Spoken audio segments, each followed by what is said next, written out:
Halo pemirsa Kitab Mawas Diri. Untuk video kali ini saya akan menyampaikan satu cerita sejarah yang mesti tidak kalah menarik untuk diulas dan dibahas secara lugas. Tanpa berlama-lama, inilah judul ceritanya. Sejarah masuk dan berkembangnya Islam di Nusantara, bagian 2. Proses masuk dan perkembangan Islam dalam perjalanan sejarah yang panjang tidak terlepas dari jasa-jasa para mubalik atau ulama yang menyebarkan agama Islam terdahulu, sehingga agama Islam dapat berkembang hingga luas sampai sekarang. Salah satu faktor yang menyebabkan cepatnya penyebaran agama Islam dengan adanya suatu ketentuan ajaran Islam, bahwa orang yang sudah mengetahui ajaran Islam wajib menyampaikan ajaran Islam walaupun hanya satu ayat.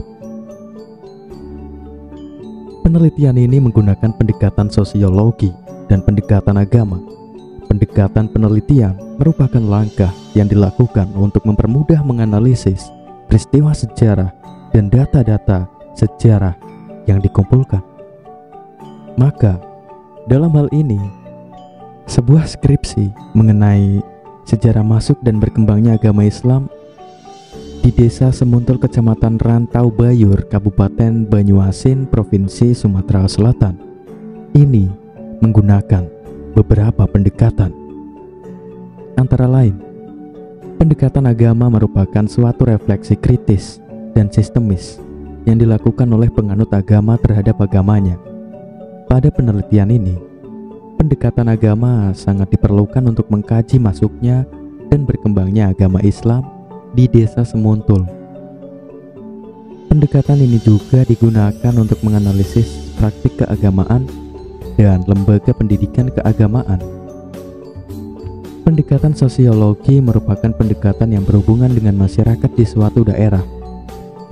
Pendekatan sosiologi adalah pendekatan tentang keadaan masyarakat lengkap dengan struktur lapisan serta gejala sosial yang saling berkaitan. Pendekatan ini pasti akan meneropong segi-segi sosial peristiwa yang dikaji. Pendekatan sosiologi perlu dipergunakan dalam aspek-aspek sosial masyarakat di masa lampau. Tentu di dalamnya akan terungkap kegiatan-kegiatan sosial dari peristiwa yang dikaji. Selain itu, pendekatan sosiologi dan agama, penelitian ini juga menggunakan teori-teori yang dianggap relevan, digunakan sebagai alat ukur untuk mencari jawaban dari permasalahan yang timbul. Penulisan sejarah memerlukan kajian teori untuk memperkuat makna peristiwa-peristiwa masa lalu dan mendekati satu peristiwa yang terjadi sebelumnya dalam berbagai aspek kehidupan. Kajian teori merupakan kajian terhadap teori yang mendukung analisis. Dalam penelitian suatu teori, dalam penelitian sangat berguna untuk menjelaskan, menginterpretasikan, dan memahami suatu gejala atau fenomena yang kita jumpai dari hasil penelitian.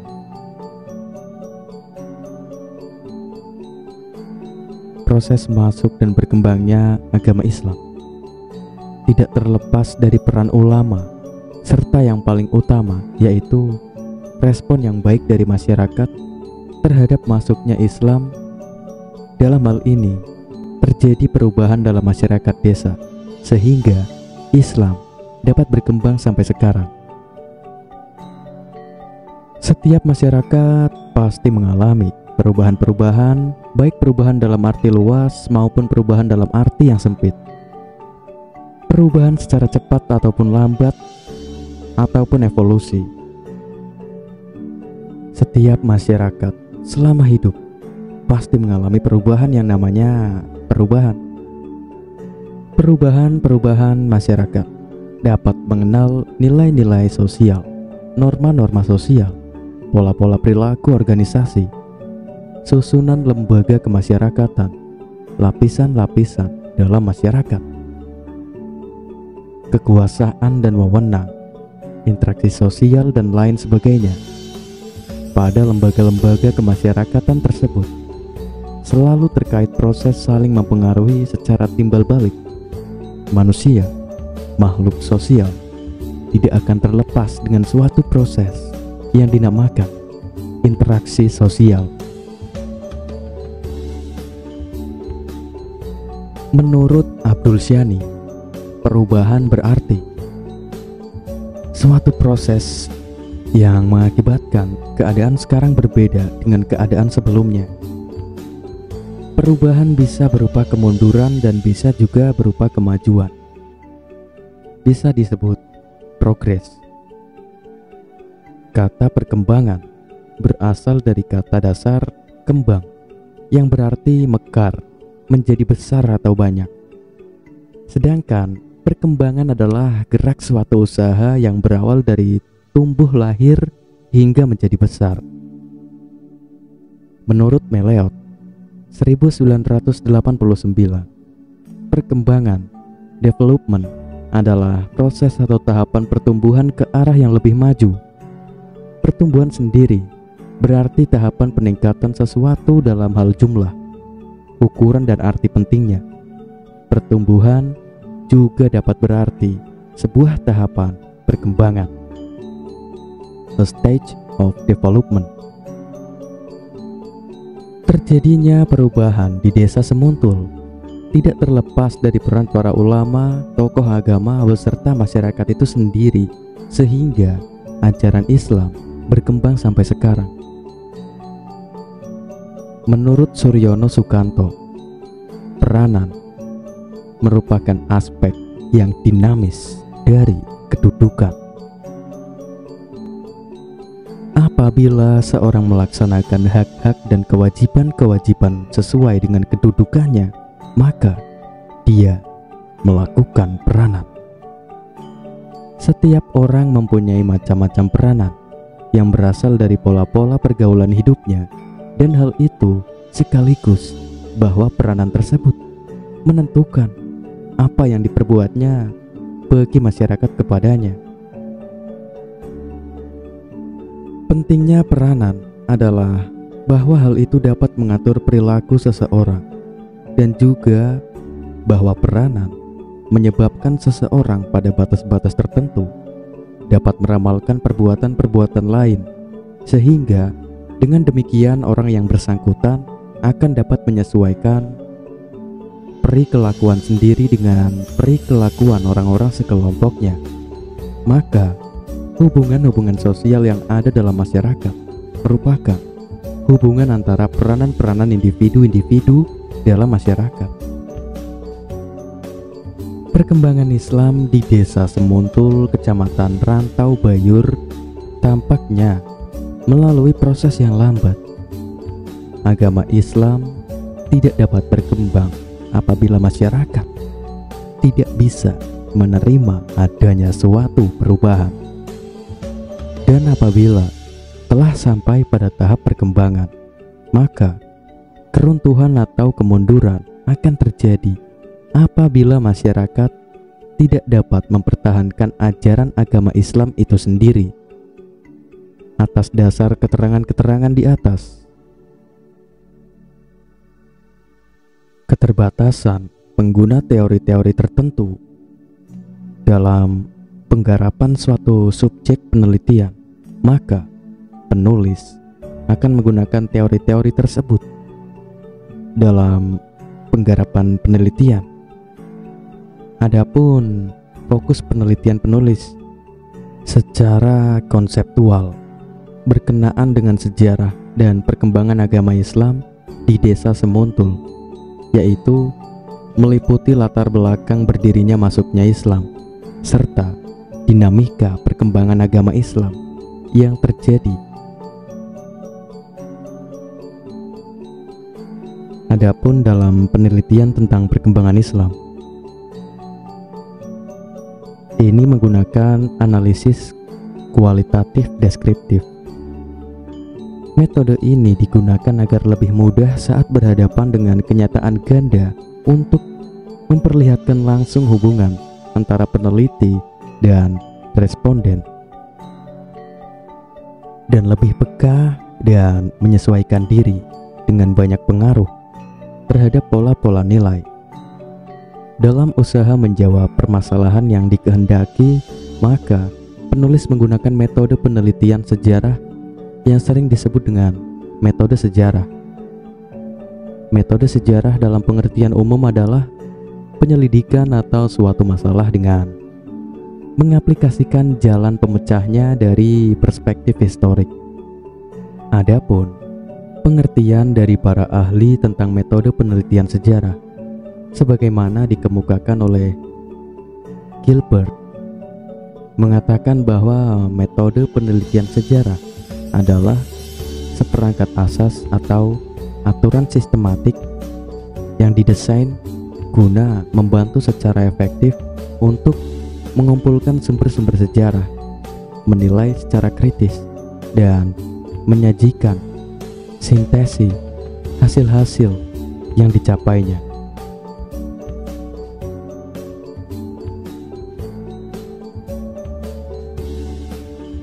Lois Gottschalk dalam hal ini memaknai metode penelitian sejarah adalah proses penguji dan menganalisis secara kritis rekaman, dokumen-dokumen, dan peninggalan masa lampau yang otentik dan dapat dipercaya, serta membuat interpretasi dan sintesis atau fakta-fakta tersebut menjadi kisah sejarah yang dapat dipercaya.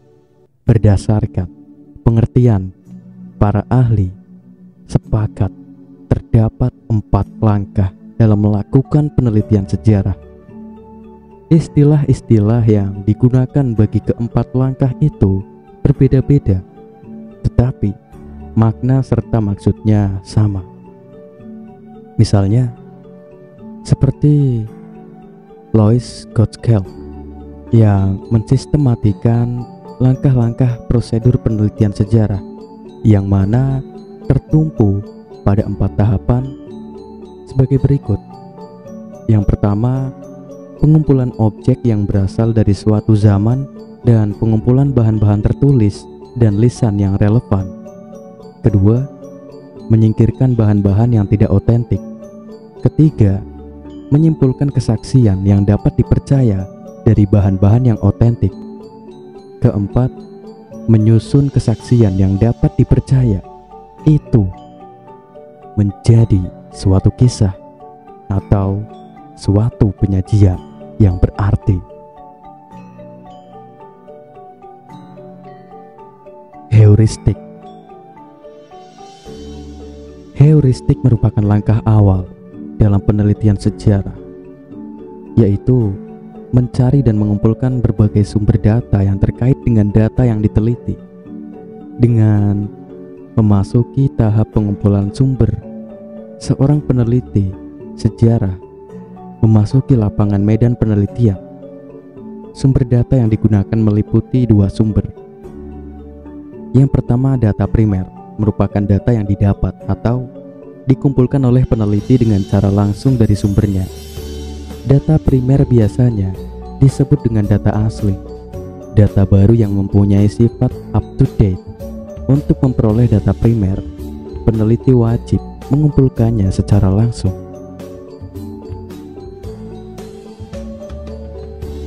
Lalu sumber lisan, yaitu data yang diperoleh langsung dari pihak-pihak yang berhubungan dan bersangkutan langsung dengan pengumpulan data penulis, yaitu hasil wawancara, seperti para masyarakat yang ada, yang mana mayoritas agama masyarakat adalah agama Islam.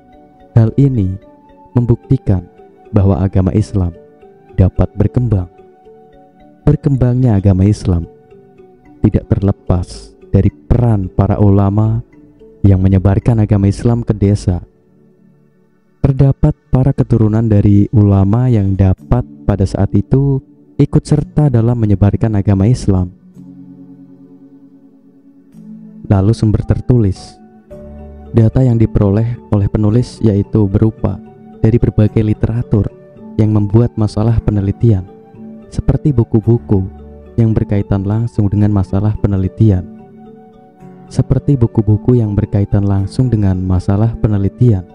Artikel, majalah, dokumentasi, dan lain secara ringkas menjelaskan objek penelitian. Perkembangan Islam yang begitu pesat di Nusantara melalui beberapa alur pengembangan menimbulkan pertanyaan terkait perkembangan Islam di kawasan sekitar Indonesia seperti Australia. Di sisi lain, kerajaan Islam seperti kerajaan Goa merupakan salah satu kerajaan di Indonesia yang mampu melakukan interaksi lebih jauh melalui jalur perdagangan hingga mencapai bagian utara negara Australia. Melalui interaksi yang cukup lama dengan suku aborigin tersebut memungkinkan terjadinya pertukaran budaya dan keagamaan di dalamnya. Oleh sebab itu, sejarah awal masuknya Islam di Australia serta perkembangan Islam di Australia menjadi sangat menarik.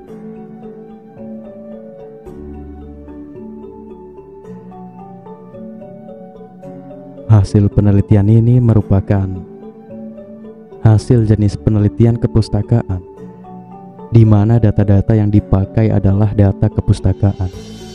Data primer dalam penelitian ini adalah buku-buku dan laporan-laporan resmi oleh departemen-departemen Australia yang terkait dengan sejarah Islam di Australia.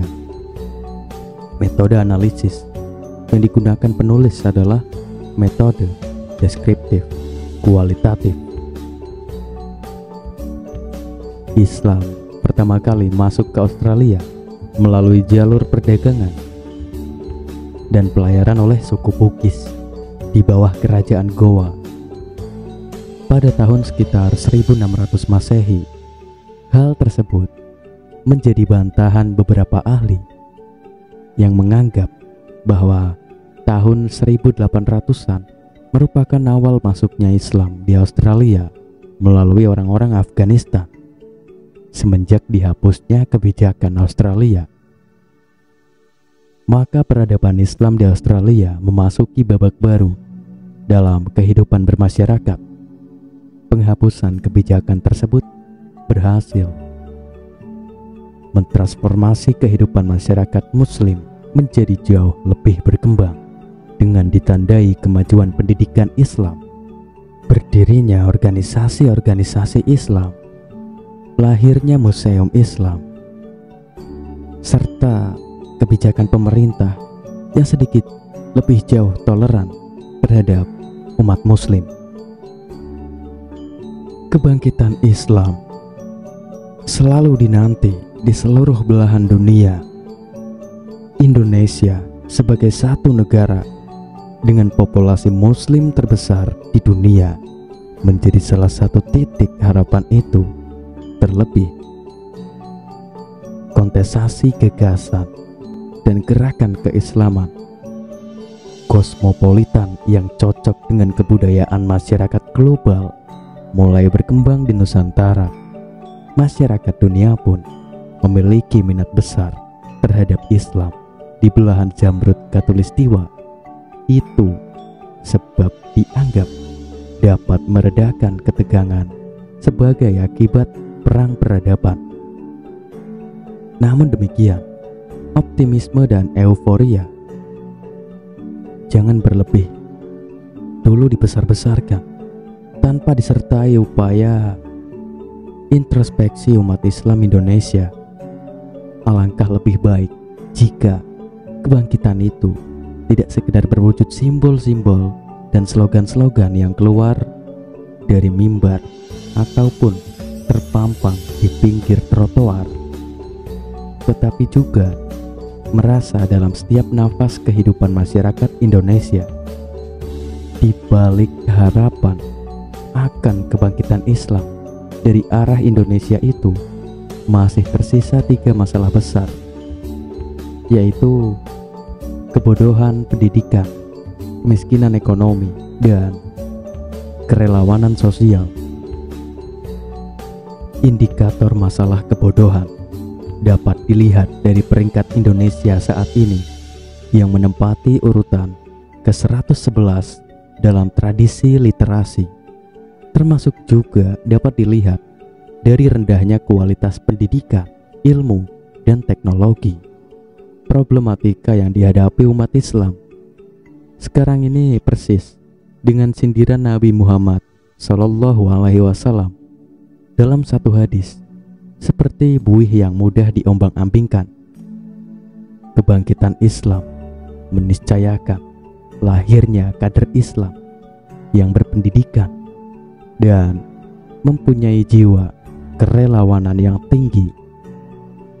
Oleh sebab itu, diperlukan perluasan akses dan peningkatan mutu pendidikan yang mampu menjadikan manusia yang seutuhnya. Di Indonesia, ikhtiar tersebut dipelopori oleh organisasi keagamaan seperti Nahdlatul Ulama, Muhammadiyah, Persis, dan ormas keagamaan dengan cara mendirikan serta mengembangkan lembaga dakwah dan pendidikan. Gerakan non-politik yang dilakukan oleh ormas Islam di Indonesia itu bertujuan untuk melahirkan kaum terpelajar dan cendekiawan Islam yang diharapkan dapat mengentaskan umat dari lubang kemiskinan.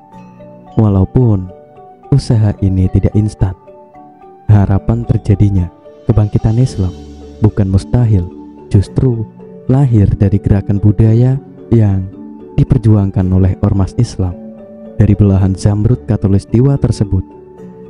Sebutlah misalnya Gerakan Islam Nusantara yang diusung NU atau Gerakan Islam Berkemajuan yang diusung Muhammadiyah.